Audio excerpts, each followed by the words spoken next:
Hi guys, we've got a physics question here, so nice and quick, an easy one. Iodine 131 has a half-life of 8 days. Explain what is meant by half-life. Now that's one of our key definitions that we need to make sure we are remembering. We need to commit it to memory. It's not a long one, we've got lots of lines, but we don't need to be using them.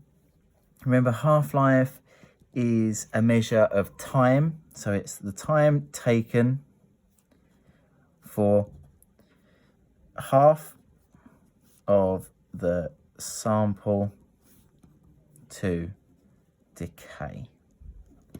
It could also be, you could measure it in terms of the activity. So you could put our time taken for the activity to half.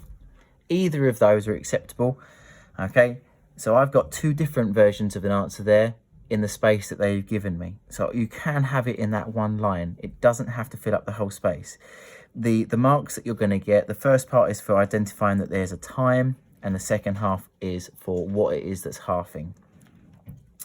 Next part, our calculation. Again, it's 2 marks.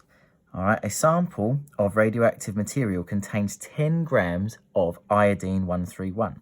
Calculate the mass of iodine 131 remaining after 24 days. Okay, so we've got up here, we've been told what our half-life is, so it's 8 days. So we know then that that means that every 8 days, however much of our sample we've got, has halved. So how many half-lives are in that 24 days? So you can just, all you have to do is your 24 divided by 8 to tell you how many half-lives are occurring. So 24 divided by 8 is 3. So that means that we have 3 half-lives.